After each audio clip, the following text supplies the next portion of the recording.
출근길 뉴스를 종합해드립니다. 깊이 있는 뉴스 YTN FM 출발 새아침.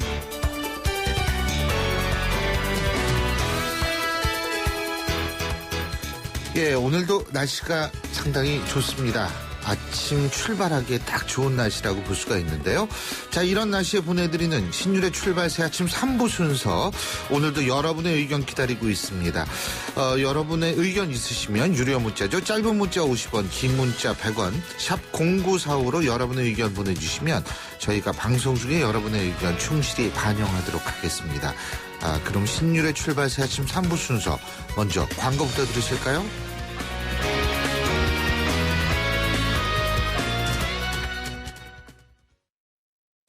아유, 세 단계 종이 또 걸렸어? 정말 대본 하나 하려다가 미치겠네. 내가 진작 현대오피스로 바꾸라니까. 오늘 다 날 셀 거야. 이제 스트레스 받지 마세요. 사무기기 전문기업 현대오피스가 책임지겠습니다. 사무기기의 올바른 기준. 현대오피스. 자, 따라해보세요. 이카운트 ERP 4만원. 회계관리, 이카운트 ERP 4만원. 재고관리, 이카운트 ERP 4만원, 생산관리, 사업 성공 함께해요. 카운트 ERP의 모든 기능을 월 4만원에 드립니다. 이카운트 가입비 부가세 별도. 1644 대리운전 1644 퀵서비스 꼭 배달도 1644 불러보자 대리운전 퀵서비스 1644 불러보자 꼭 배달도 1644 대리운전 퀵서비스 꼭 배달 불러보자 1644 페이스 도루코 면도기, 도루코 페이스 면도기, 페이스 안전하고 부드러운 대한민국 면도기. 안전하고 부드러운 면도 그 이상을 경험하세요. The Shaving Innovator, Dorco Pace. LG G5가 변신하는 이유 알아? 피아노 플라이 하이파이 플러스 사운드로 생생하게 들으려고, 135도 광각 듀얼 카메라로 사람보다 넓게 보려고, 캠 플러스로 DSLR처럼 찍으려고. 아니, 그냥 즐겁게 놀려고. 스마트폰의 즐거운 변신, LG G5 and Friends. 송곳 같은 말, 허무한 말, 우리가 주목해야 될 말을 전해드립니다. 왁자지껄, 말.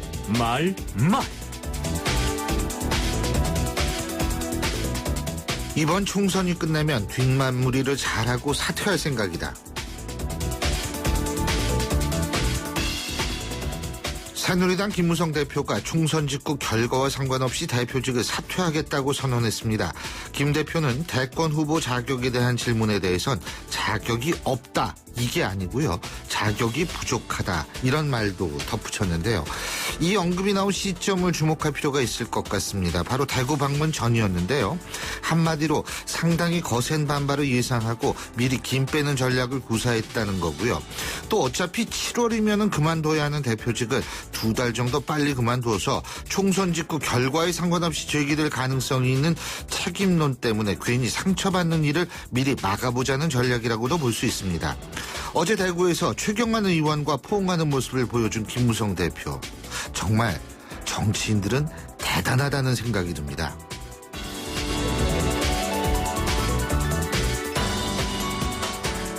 야권이 이 정부를 이길 수 있는 길이 있었으면 좋겠다.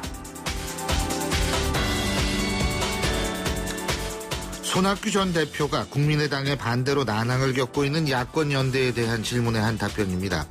손학규 전 대표가 자신 측근들의 선거사무소에 들르기 시작하면서 손 전 대표가 정치적 활동을 재개하는 것 아니냐, 이런 얘기들이 많이 나옵니다. 우리나라 정치판에서는 매우 드물게 기다릴 줄 아는 정치인이라는 평을 듣고 있는 손학규 전 대표. 강진에서 어떤 구상을 했는지는 모르겠습니다만 어쨌든 총선 이후부터는 본격적인 대선 국면으로 넘어갈 것이라는 사실을 손학규 전 대표는 말이 아닌 행동으로 보여주고 있다는 생각입니다.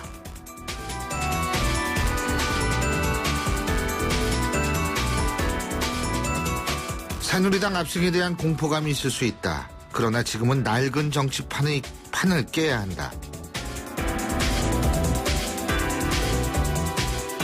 국민의당 안철수 공동대표가 한 얘기입니다. 안철수 전 대표는 3당으로서의 입지를 확고히 해야만 자신의 정치적 미래가 있다고 생각할 수밖에 없을 겁니다. 바로 그래서 야권 연대를 통해 새누리당 승리를 저지시키는 것보다도 낡은 정치판을 깨야 한다고 주장하는 것 같습니다. 특히 야권 연대를 할 경우 줄투표 성향이 강한 우리의 실정에서 정당 투표마저 획득하기 힘든 상황에 빠질 수밖에 없다는 현실의 절박함이 바로 이 낡은 정치 타파로 표현되고 있다는 생각입니다. 지금까지 왁자지껄 말말말이었습니다.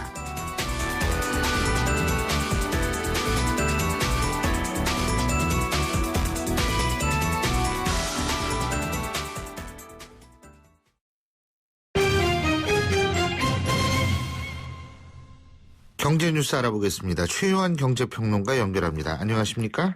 예, 안녕하십니까. 최요한입니다. 예, 올 하반기부터 특정 종목 주식 물량의 0.5% 이상을 공매도한 개인이나 기관, 이거는 자신의 정체를 시장에 밝혀야 한다. 이른바 자본시장법 시행령 개정안이 마련됐다고 하는데 예. 이게 공매도가 그러니까 실제 거래하고 하지 않고 하는 건가요? 이게 뭐죠? 공매도라는 건요. 예. 주가가 내려갈 것으로 판단한 주식을 빌려서 예. 팔고 나서 주가가 오르고 나면 되갚는 투자 기법이라고 합니다. 예. 이게 공매도 비율이 높아지면 예. 오르던 주식은 상승세가 둔화하거나 꺾이고요. 예. 내리던 주식은 하락 속도가 더 빨라져서 공매도를 제대로 활용할 수 없는 개인 투자자들은 손해로 이어질 수가 있거든요. 그래서 이 부분에 대해서 지금 금융위원회가 그러니까 주가 조작이라든지 이런 것들을 걱정해서는 몰라도 자신의 정체를 분명히 시장에 밝혀야 한다. 그러니까 0.5% 이상을 공매도한 개인이나 기관은 한국거래소의 시스템에 이름, 기관명, 생년월일, 사업자 등록번호, 국적정보 분명히 공시해야 한다라고 되어 있고요. 또 0.5%가 되지 않더라도 공매도액이 10억이 넘으면 반드시 공매도 공시 대상이 됩니다. 왜냐하면 삼성전자, 현대차 같이 시가총액이 상위주인 경우에는 공매도 비율이 좀 낮다 하더라도 시장에 끼친 영향이 클 수 있다. 이 점을 고려한 거죠. 예, 그래서 금융위 관계자는 일단 입법 예고, 법제처 심사 등을 거쳐서 자본시장법 개정안이 시행되는 올 6월 30일 전에는 하위 법령 정비를 완료하겠다. 공매도 공시 의무와 관련된 시스템 개편도 한국거래소 협력해서 차질 없이 추진해 나가겠다라고 이야기했습니다. 그렇군요. 예. 자, 그리고 우리나라 디스플레이 산업의 위기론이 좀 나오고 있는 모양인데 네. 그래도 향후 최소 5년간은 우리나라가 세계 시장의 패권을 유지할 것이다. 이런 전망이 나오고 있는 모양이죠? 예, 그렇습니다. 그 업계에 따르면 사실 중국 패널 업체들이요. 예. 대표적으로 BEO 같은 경우는 하도 한국을 선언하면서 작년에 8세대 증설 가동을 정말 무리하다시피 생산 확대에 나섰었거든요. 물론 그 결과 3년 전에는 30% 이상 뒤졌던 우리나라의 LCD 패널 시장 점유율을 20% 초반까지 좁힌 바가 있습니다. 예. 그래서 일부에서는 2018년에 되면은 아마 이 중국이 우리나라를 제치고 세계 1위 디스플레이 국가 되는 거 아니냐 이런 예측까지 실제로 나왔었거든요. 예. 그런데 이번에 다른 전망이 나온 겁니다. 그 전문 시장 조사 기관인 IHS가 그래도 한국이 최소 2021년까지는 세계 평판 디스플레이 시장에서는 세계 최정상의 지배력을 이어갈 것이다. 예. 중국이 지금 지속된 생산 확대 전략으로 시장 지배력을 키우겠지만 21년까지 한국 추월하기 힘들다. 왜냐? 중국도 저성장 진입하고 고임금화되는 것처럼 패널 생산 확대만 나설 수는 없는 노릇이다라고 분석을 했기 때문입니다. 예. 그러니까 그동안 우리나라는 LCD 패널 분야에서만은 밀리지 않는다. 정말 LG 디스플레이하고 삼성 디스플레이가 지속적으로 투자를 해왔거든요. 그래서 월 12만 장까지 확대해 왔는데 나중에 중국에서 또 뛰어든 OLED 패널 시장 우리나라에서 압도적인 기술력을 갖고 있기 때문에 중국이 따라올 수가 없다. 적어도 지금 10년 이상 LG 디스플레이와 삼성 디스플레이가 투자한 결과를 지금 보고 있는 것이다라는 분석들이 많이 있습니다. 예, 그렇군요. 자, 그리고 그 미국의 그 옐런 연준 의장 있죠? 예. 뉴욕 이코노미 클럽 강연에서 향후 경제 위험 요인을 고려할 때 통화 정책은 조심스럽게 진행하는 게 적절하겠다고 생각한다. 이렇게 얘기를 했는데 이게 이제 사실상 추가 금리 인상을 조금 조절하겠다. 이런 얘기 아니에요? 그래서 우리나라도 뭐 증시가 오르고 그랬던 모양이더라고요. 네, 그렇습니다. 아예 예. 종지부를 찍었다라고 이야기는 언론조차 있었습니다. 예. 뭐 전혀 새로울 건 없었는데 지난 17일 날 FOMC 성명서 기자회견 나온 그대로였는데 여기에 대해서 시장은 꽤 크게 반응을 했습니다. 그 옐런 의장의 연설과 함께 뉴욕 증시가 상승세 타더니만 스탠다드&푸어스 500 지수가 1% 가까이 급등해서 심리적 저항선인 그 2050선을 돌파하면서 연중 최고가를 찍었거든요. 근데 옐런 의장이 그 연설했었던 맨하튼의 메리어트 마르퀴스 호텔에는 정말 세계 최대 사모펀드인 그 블랙스톤의 스티븐 슈워츠먼 회장하고 모건 스탠리의 제임스 고먼 회장 등 월가의 거물들이 다 모였어요. 그리고 그 이코노미스트든 월가 펀드 매니저든 한 1,100명이 모였다고 하네요. 예. 근데 여기서 한마디 이제 놓치지 않으려고 무슨 말 하나. 근데 핵심이 그겁니다. 미국 경제는 여전히 견고하지만 글로벌 경제 하방 위험을 무시해서는 안 된다.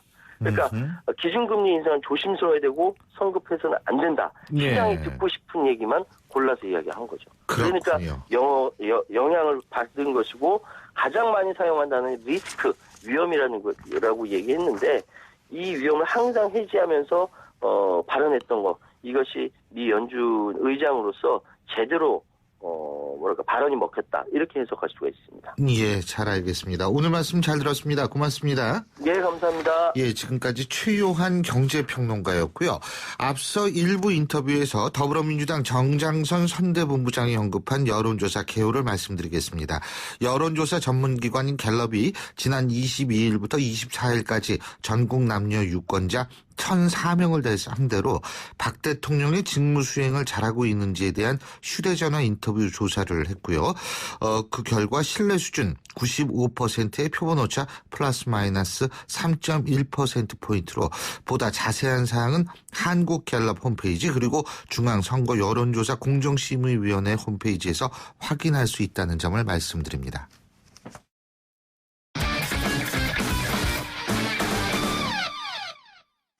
자, 스포츠 소식 알아보겠습니다. 최동호 스포츠 평론가 전화 연결합니다. 안녕하십니까? 예, 안녕하세요. 이 결국은 볼티모어가 이제 속내를 드러낸 것 같아요. 저희가 예. 그 김현수 선수 뭐 방출한다 이런 얘기 바로 얼마 전에 전해드렸는데 예. 볼티모어가 김현수 선수한테 마이너리그 가라 이런 모양이에요? 예, 오늘 그 볼티모어 25인 로스터가 결정이 됐거든요. 예. 여기서 김현수 선수가 제외가 됐습니다. 우리 벅시홀트 감독이 김현수 선수에게 이 마이너리그 행을 제안을 했고요. 이 김현수 선수의 선택만이 남아있는 상황입니다. 예. 왜 선택이라고 말씀을 드리느냐 하면 이 김현수 선수가 이 마이너리그 거부권을 갖고 있기 때문에 마이너리그 행을 거절할 수도 있거든요. 예. 자, 이렇게 되면은 이 출전 가능 선수 명단인 25인 로스터에는 포함될 수는 있겠지만 이 경기 출전은 실질적으로 어렵다라고 보이고요. 이 김현수 선수가 25인 로스터 포함을 끝까지 주장할 경우에는 최악의 경우에 볼티모어가 이 계약 해지를 통해서 김현수 선수를 방출할 수도 있습니다. 그러니까 쉽게 얘기하면 김현수 선수는 마이너 가든지 예. 아니면 한국으로 오든지 이거네요. 그렇죠. 예. 근데 이게 결국 김현수 선수가 시범 경기에서 부진했기 때문에 이런 일이 발생한 건가요? 저는 맞습니다. 이 실력 문제이거든요. 예. 그러니까 이 시범 경기에서 신뢰를 얻는데 이제 실패를 한 거죠. 근데 그 일부 언론에서 이 볼티모어가 이 김현수 선수를 마이너리그로 내려보내는 것을 두고서 이제 볼티모어 사태라고까지 표현을 했는데 이게 과연 이게 뭐 사태인지는 저도 좀 모르겠고요. 이 볼티모어 입장에서 보면은 이 최고의 선수를 선별해서 25인 로스터를 완성을 해야지 되는데 이 김현수 선수가 시범 경기에서 타율 1할 8푼 1리에 그치면서 좀 많이 부진했죠. 이 볼티모어 입장에서는 계약 해지를 통해서 김현수 선수를 방출할 수도 있는데 마이너리그로 내려보낸다는 거 이거는 일단 기회를 한번 더 주고 지켜보자는 뜻일 수도 있습니다. 예. 그러니까 대부분의 메이저리그 전문가들이 마이너리그에 한번 내려가면은 올라오기 힘들다. 어떻게 해서든지 간에 버텨야 된다라고 얘기를 하고 있거든요. 예. 근데 물론 이제 윤석민 선수 같은 경우에 이 마이너리그에 내려갔다가 다시 올라오지 못하고 방출당하긴 했지만 이때는 윤석민 선수가 이 부상 때문에 마이너리그에서도 실력을 보여주지는 못했고요. 무조건 내려가면 올라오기 힘들다 이렇게 보기는 힘듭니다. 그 메이저리그에서 뛰고 있는 선수 중에서 부상이 있거나 부진한 선수가 있으면 마이너리그에서 잘하는 선수를 당연히 대신 올리겠죠. 예. 그러니까 제 생각으로는 시범 경기에서 일단 부진했다는 거 인정하고 중요한 것은 실력이기 때문에 좀 더 마음 편하게 먹고 오래 보고서 마이너리그에서 인정받는 이런 실력을 보여주는 것이 현명한 선택이라고 보고요. 예. 버티는 것보다는 결국에 실력을 인정받는 것 이게 이제 살아남는 길이라고 보는 거죠. 장기적으로 실력으로 모든 거를 승부를 보는 것이 그게 본인한테 이익입니다. 예. 2016 프로야구 내일 시작하죠. 그죠? 예, 그렇습니다. 예. 내일 오후 7시에 2016 프로야구 개막전이 5개 구장에서 동시에 열리게 됩니다. 예. 5경기 중에서는 지난해 한국 시리즈에서 맞붙었던 팀이죠. 이 삼성과 두산의 경기에 관심이 좀 몰리고 있고요. 예. 이 경기에서 이 선발은 두산 리포트, 삼성 차우찬 선수의 맞대결이고요. 예. 내일 경기를 시작으로 해서 팀당 144경기씩 정규 시즌에 들어가게 됩니다. 그렇군요. 자, 이번에 축구 얘기도 해볼까요? 월드컵 최종 예선에 나서 12개 팀이 모두 확정이 됐네요. 예. 이 월드컵 아시아 지역 최종 예선이 오는 9월에 열리거든요. 예. 여기에 이제 나선 12개 팀이 확정이 된 겁니다. 예. 이 각조, 그러니까 2차 예선에서 각조 1위를 차지한 우리나라, 사우디아라비아, 호주, 이란, 일본이 이름을 올려놨고요. 예. 조 2위 중에서 상위 4개 팀, 이라크와 시리아 등도 최종 예선에 합류했습니다. 다음 달 12일에 최종 예선 조추첨이 있거든요. 예. 아시아에 배정된 월드컵 티켓이 모두 4.5장인데 예. 최종 예선에서 각조 1, 2위 팀이 월드컵 본선에 직행을 하고 예. 3위 팀들끼리 경기를 벌여서 이긴 팀이 이 북중미 연맹 최종 예선 4위 팀하고 플레이오프를 하는데 여기서 이기면 마지막 0.5장의 주인공이 되는 거죠. 한마디로 예? 3등 하면은 복잡해진다 이 얘기군요. 예, 복잡해집니다. 예. 예. 참 일본도 올라왔네요. 일본도. 네, 일본도 예? 당연히 뭐 12개 팀 정도는 올라오죠. 예. 자, 그리고 중국도 최종 예선에 지금 합류했다 이렇게 말씀을 하셨는데, 예. 네? 이게 그러니까 중국이 축구는 생각보다 이렇게 강하지 않은 것 같은데 북한 덕분 아닌가요? 북한이 패하면서 극적으로 합류한 거였거든요. 예. 중국이 축구에 투자를 많이 하고 있는데 예. 이 최종 예선조차도 오르기 힘들어 보였습니다. 예. 비교하자면 94년이 미국 월드컵 예선에서 우리가 이 도하의 기적으로 본선에 올라갔던 것처럼 예. 어제 이 북한이 필리핀에 2대3으로 역전패하면서 중국이 기적적으로 최종 예선에 합류한 거였었거든요. 이 북한이 2대1로 앞서가다가 경기 종료 직전인 후반 39분, 45분 연속골을 내주면서 패했고요. 이 중국이 참 축구에 신경을 많이 쓰고 투자를 많이 글쎄요. 하고 있는데 성적이 안 나와서 홍역을 앓고 있습니다. 예. 이 엄청난 투자를 하면서도 월드컵 예선에서 부진하다 보니까 중국 축구협회가 지난해에 이 대국민 사과를 하기도 했고요. 지난 1월에 이 프랑스 출신의 알랭 페렝 대표팀 감독이 갑작스레 경질되기도 했죠. 그렇군요. 자, 어떻게 될지는 이제 9월에 보면 되겠네요. 그죠? 예. 예, 잘 알겠습니다. 오늘 말씀 잘 들었습니다. 고맙습니다. 예, 고맙습니다. 예, 지금까지 최동원 스포츠 평론가였습니다. 신율의 출발세 아침 3부 순서는 여기서 줄이고요. 전 잠시 뒤 4부에서 뵙죠.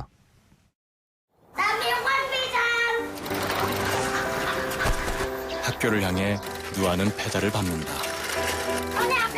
가난이 따라오지 못할 만큼 힘차게.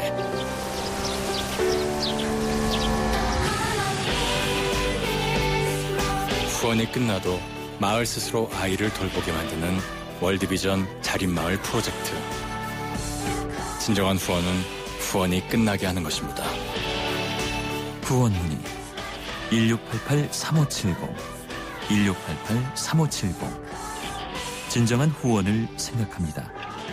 월드비전. YTN 라디오 캠페인 더 가까이. 안녕하세요. 한국환경공단 이사장 이시진입니다. 사무실에서 A4 용지 많이 사용하시죠? 이는 A4 용지의 반이 재활용되지 못한다고 합니다.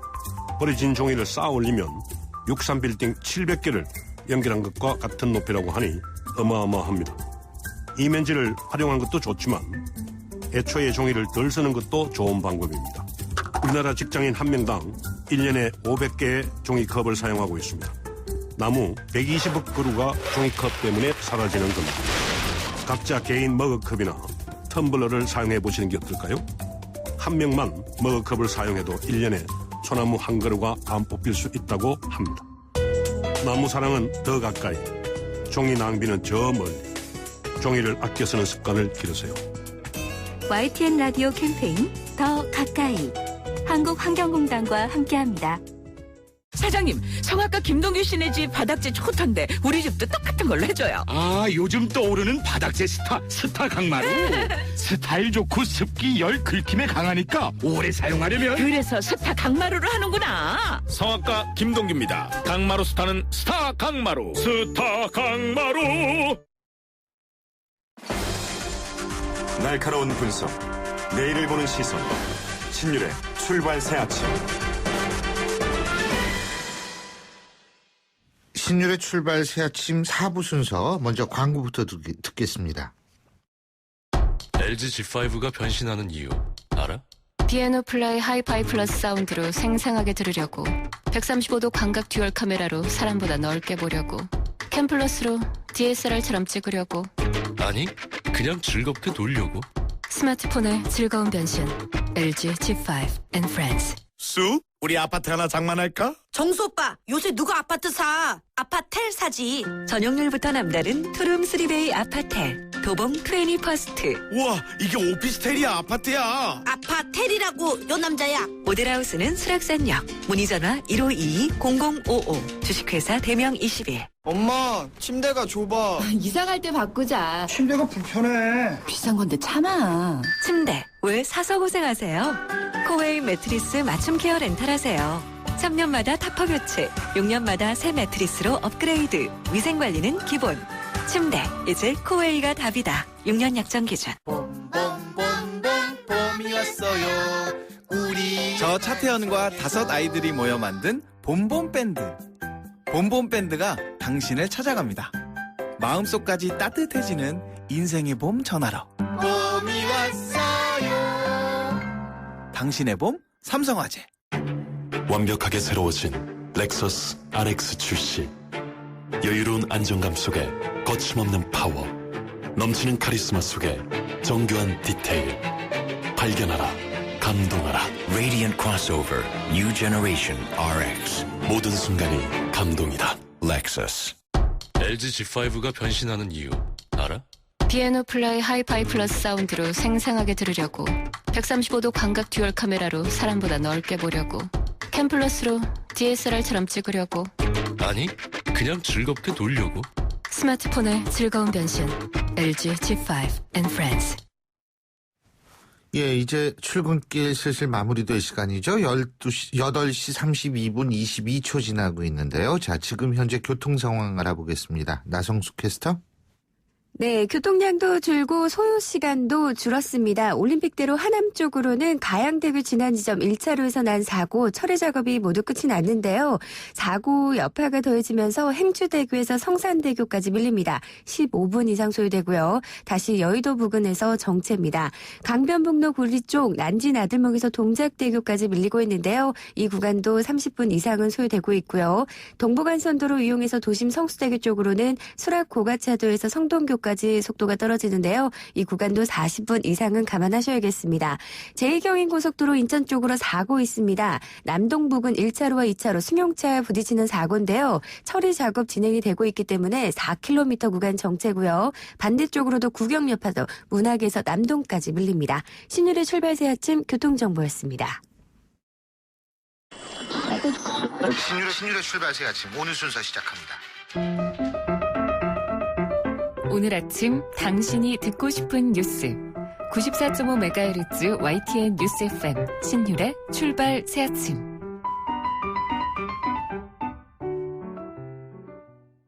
날씨가 많이 풀렸죠. 얼마 전에 봄비도 좀 내리고 진짜 완연한 봄 날씨인데요. 오늘 상당히 따뜻하다고 합니다. 그런데요, 이 기온이 올라가면서 식중독 환자 발생 수도 함께 증가하고 있다고 하는데 이 봄철 왜 식중독의 위험이 더욱 높아지는 건지, 식중독 어떻게 예방할 수 있을지 오늘 한번 생각해 보겠습니다. 서울대학교 박민선 가정의학과 교수 전화 연결합니다. 박 교수님 안녕하세요. 네, 안녕하세요. 요새 식중독 환자가 많습니까? 네, 범위 식중독 환자가 많습니다. 네, 아무래도 이제 꽃병 등으로 나들이가 많아지기 시작하면서 바깥에서 식사하시는 게 늘고요. 예. 실제로 봄철이 37.6% 정도가 식중독 환자가 생기고 여름이 31.1%라서 4월에서 6월에 식중독 환자는 사실 집중됩니다. 아니 지금 교수님께서 바깥에서 식사하는 것 이런 말씀을 하셨는데, 그러니까 바깥에 놀러 갔을 때 도시락을 싸가지고 가서 거기서 밥 먹다가 식중독이 걸린다는 겁니까? 아니면 외식을 하다 걸린다는 말씀이세요? 양면이 다 있긴 한데 주로 전자가 좀 더 많은 것 같아요. 도시락? 예, 그냥 사실 온도, 습도, 균이 살 수 있는 환경으로만 생각하면 여름이 식중독 환자가 많을 것 같은데. 그렇죠. 예, 그때는 오히려 조심하고 음식 보관 관리에 철저한 반면에 봄철에는 낮 기온은 높지만 아침 저녁은 쌀쌀해서 음식물 취급에 대한 경각심이 좀 떨어지고요. 야외 활동할 때 싸가지고 간 것들이 조금 장시간 외부에 노출되면은 균에 오염될 수 있기 때문에 그런 문제가 발생합니다. 예, 균에 오염된다. 그거 이제 다른 말로 하면 우리가 좀 쉬었다. 예? 뭐 이런 건가요? 네. 이제 균이 만들어내는 독소가 문제가 되면 쉬는 거고요. 네, 그렇습니다. 그러니까 이게 결국은 이 상한 음식 먹으면 식중독 걸리는 거죠. 간단히 얘기한다면. 네, 그렇습니다. 상하지 않은 거 먹으면 식중독 안 걸리는 거죠. 음식 상한 정도랑도 상관이 있고요. 예. 주변 환경에서 있던 물에 의해서 오염되는 뭐 채소라든가 또 바이러스, 균 이런 것들에 의해서도 생기기 때문에 사실 음식이 꼭 상한 게 아니고 시간이 오래 지나지 않아도 독소가 아니더라도 바이러스나 균이 원인이 될 수도 있고요. 예. 또 이제 겨울철에 많은 노로바이러스 같은 경우는 이런 구토물에 의한 음식이라던가 그 만진 사람의 손을 통해서도 입으로 들어갈 수 있어서요. 또 공기 중에 떠다니는 입자도 흡입해서 전파될 수 있어서 다양한 원인이 관여합니다. 예. 근데요, 이렇게 그 식중독 환자들 이렇게 다루시다 보면 뭐 특별히 어떤 음식을 먹은 사람들이 식중독에 많이 걸리더라 이런 거 있어요? 네, 주로 이제 많이 끓이지 않은 것들인데 이제 김밥 같은 거에 들어가는 생야채나 뭐 이런 재료, 끓이지 않은 재료들이 원인이 되는 경우가 있고, 아무래도 이제 여름으로 가면서는 날 생선이나 어패류 이런 것들이 좀 더 문제가 되기도 하고요. 예. 경우에 따라서는 뭐 햄버거 같은 거에 고기가 좀 덜 익은 것들 뭐 이런 것들도 문제가 되기도 합니다. 그렇군요.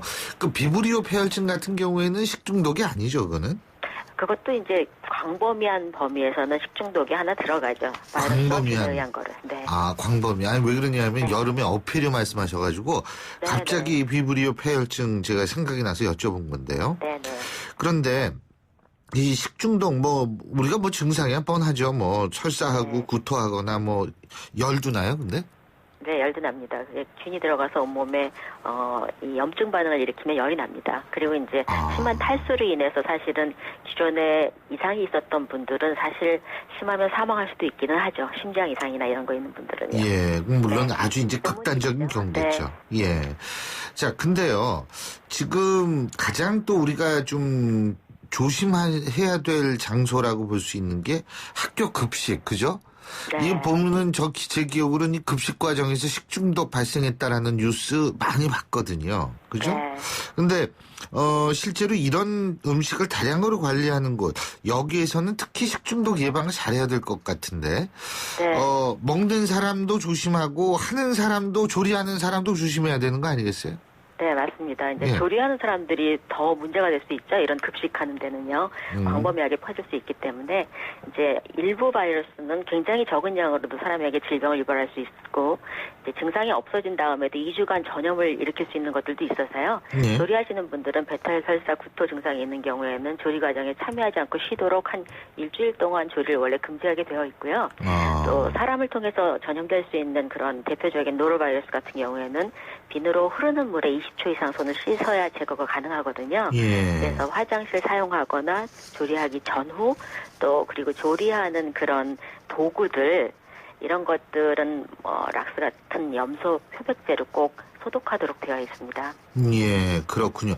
먹는 사람은 근데 뭐 아무리 주의해도 식중독 걸리려면 걸리는 거 아니에요? 쉰 거를 먹으면 물론 안 되겠지만 아까 교수님께서 말씀하신 대로 예를 들면 야채 같은 데 묻어있는 그건 뭐 속수무책이잖아요. 네, 잘 모르고 먹을 수 있죠. 거기에 있는 거는. 그죠? 그러기는 한데, 네. 예.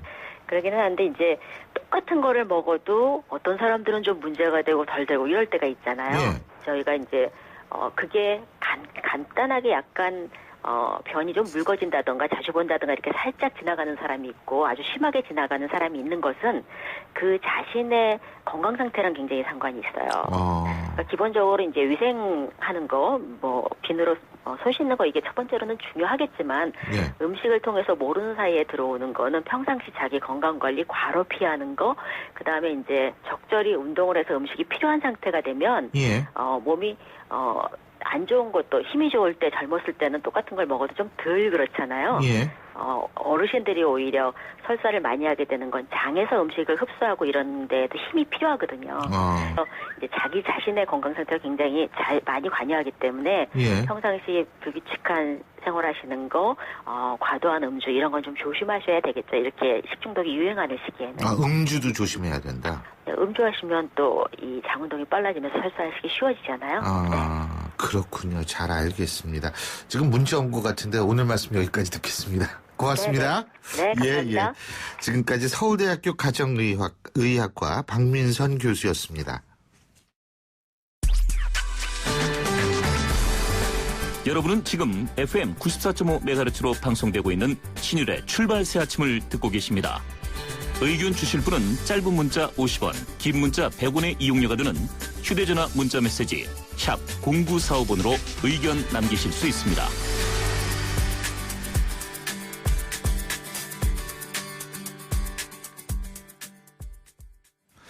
예, 경제 현안에 대해서 깊이 생각해보는 시간이죠. 오늘도 고려대학교 총장을 지내신 이필상 교수님 스튜디오에 나와 계십니다. 교수님 안녕하십니까? 네, 안녕하세요. 예. 요새 왜 우리가 중국과의 관계 얘기할 때요. 항상 그걸 좀 등한시했던 부분이 뭐냐면 중국 자본 이 부분이라고 제 친구가 증권회사에 다니는데 그런 얘기를 하더라고요. 중국과의 관계에서 우선적으로 고려해야 될 건 북한 문제도 있지만 이 중국 자본 이 상당히 많이 우리나라에 들어와 있는 모양이에요. 네. 그 중국 자본의 경제 공습 이런 말이 있는데요. 그 자본 공습이라는 것이 자본을 폭탄처럼 퍼부어서 어떤 나라 경제를 무력화시키고 그 나라 경제를 자기네 나라 경제 영토로 만드는 경제 전략 이렇게 생각할 수 있는데요. 중국이 이런 어떤 전법을 쓰고 있다 이렇게 볼 수가 있는 것이거든요. 중국은 지난 20년간 초고속 성장을 하지 않았습니까? 그래서 단숨에 세계 2위의 경제 대국이 됐는데 그런데 중국이 거기에 멈추지 않고 세계 경제를 지배한다는 팍스 시니카 이 전략을 추진하고 있다는 겁니다. 이런 차원에서 최근에 중국은 전 세계 경제를 상대로 해서 자본 공습을 시작했다 이렇게 볼 수가 있는데요. 중국은 3대 무기가 있습니다.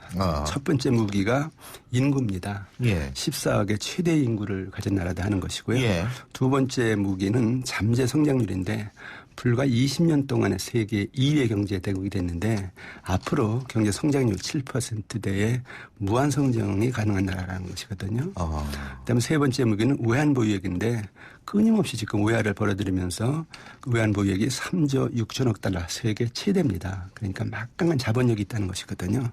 그래서 이런 어떤 3대 무기를 가지고 세계 각국으로 진출하면은 막을 수 있는 나라가 있겠느냐 뭐 이런 어떤 우려가 제기되고 있는데 그렇게 치면은 결국 미국을 물리치고 세계 경제를 지배하는 이제 시대가 오는 것은 시간 문제가 아니냐 이런 어떤 전망도 있습니다. 그런데 문제는 중국 경제 문턱에 있는 우리 경제라는 것이거든요.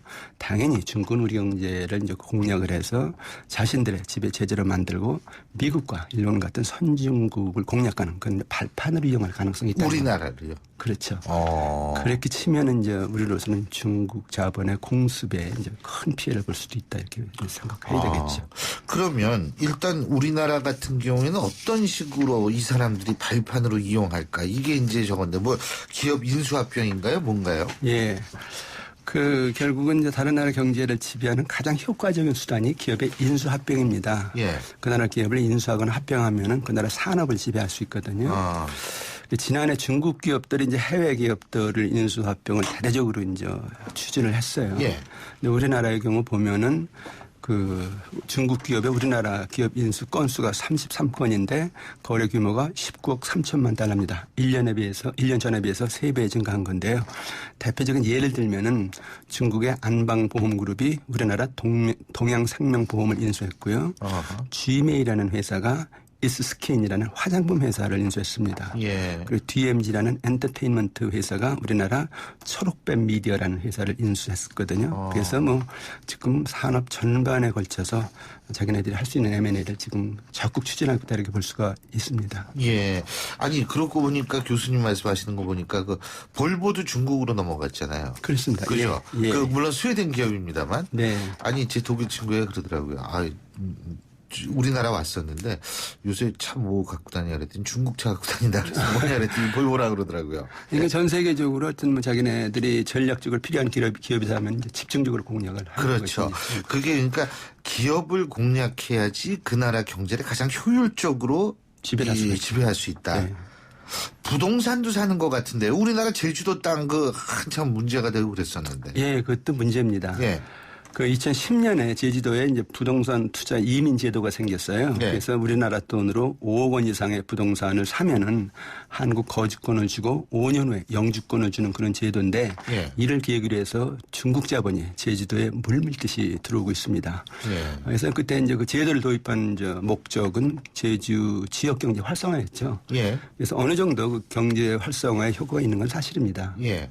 근데 중요한 것은 이제 부동산 투기라는 건데 중국 자본이 대거 들어오니까 부동산 가격이 폭등을 하거든요. 예. 이렇게 되니까 내국인들은 부동산 가격이 너무 올라서 살려고 해도 살 수도 없고 일단 팔고 나오면은 이렇게 쫓겨난다는 것이거든요. 그래서 요즘은 심지어는 우리나라 사람들이 제주도에서 건물을 빌리려면 중국 사람들한테 빌려야 되는 또 비싼 세를 주고 이런 상황이 지금 벌어지고 있다는 겁니다.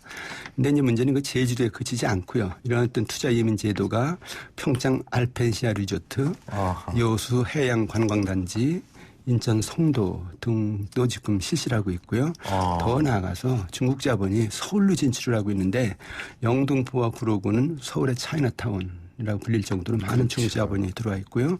그다음에 아예 우리나라의 서울의 심장이라고 하는 명동 한복판도 지금 중국 자본이 상당히 많이 들어오고 있습니다. 그래서 이게 그러니까 명동은 땅을 산다 이거예요. 땅이나 건물을 산다는 거죠.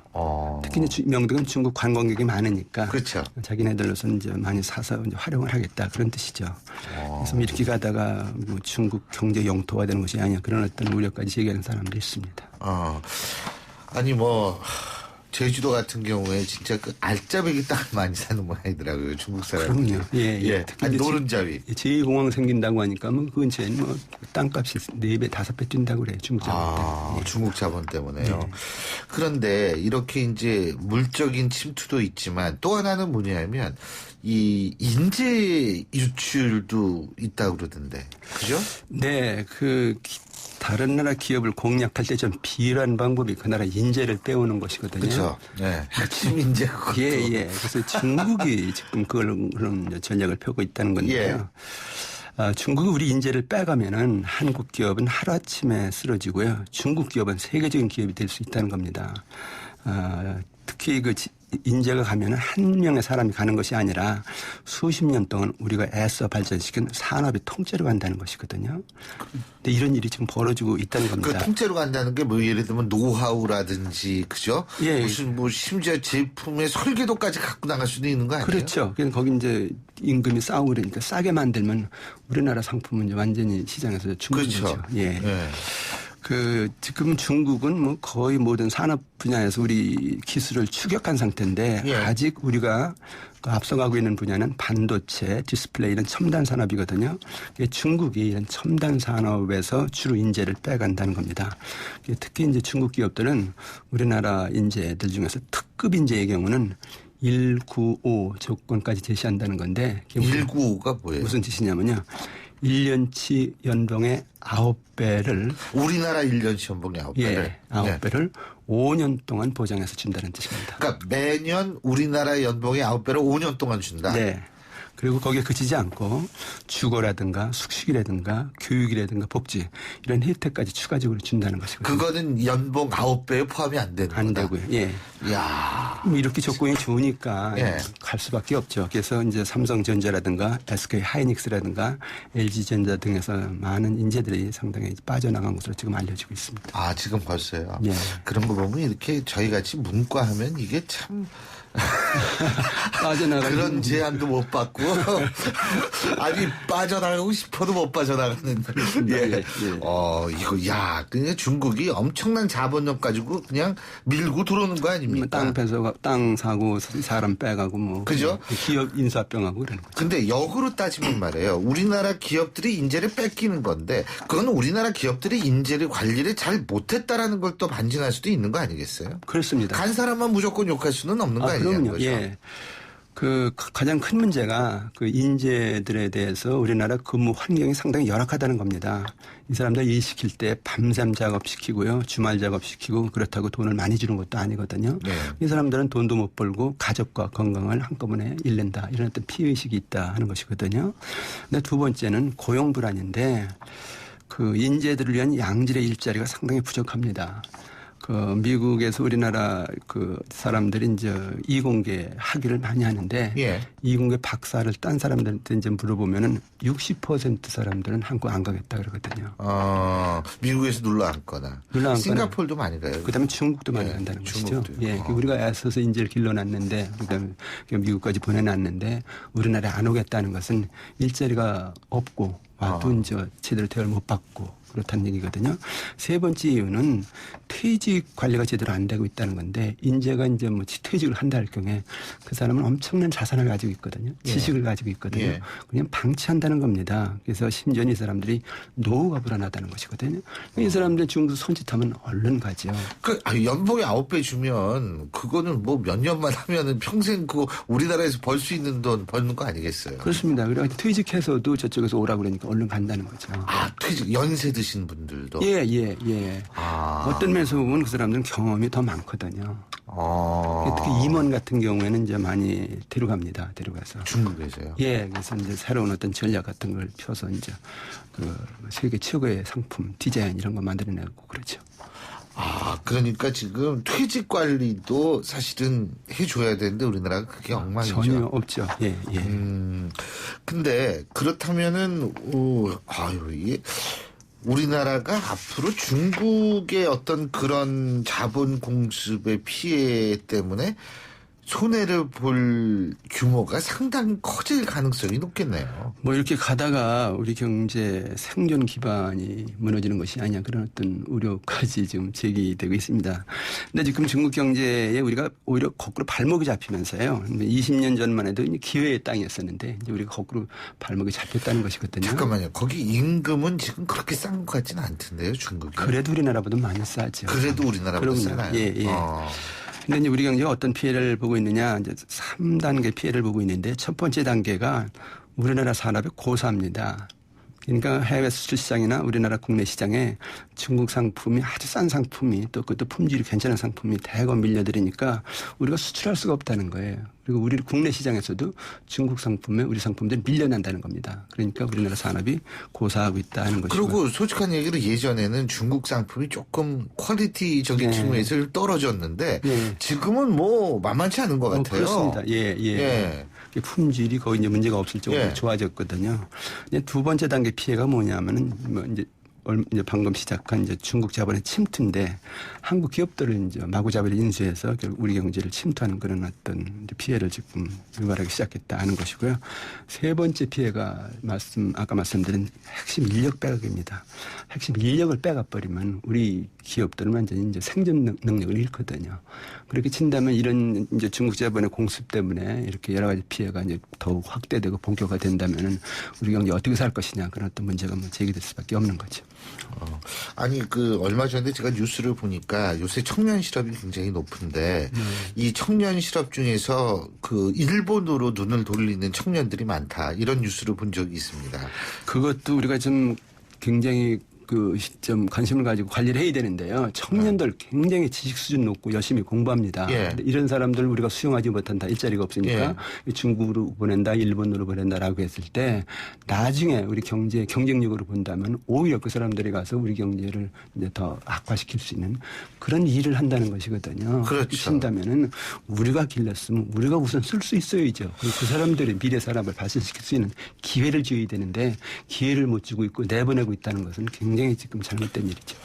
맞습니다. 근데요, 이걸 내보내고 있다고 붙잡아두기 위해서 애국심에 호소하고 민족주의에 호소하고 이럴 시대는 아니거든요. 결코 아닙니다. 그러니까 결국은 이제 그 사람들한테 많은 일자리를 줄 수 있도록 산업구조 계획을 한다거나 연구개발 투자를 한다거나 그 사람들 사회적인 대우를 많이 해준다거나 해서 자연스럽게 여기 있고 오히려 해외 인재들이 미국이나 중국이나 유럽에서 해외 인재들이 몰려들게 만들어야 되는 겁니다. 그게 이제 정말 우리 경제가 앞으로 이제 나아갈 길이고 이제 세계 경제 우뚝 설 수 있는 길인데 뺏고 있다는 건 굉장히 지금 잘못 가고 있다는 것이죠.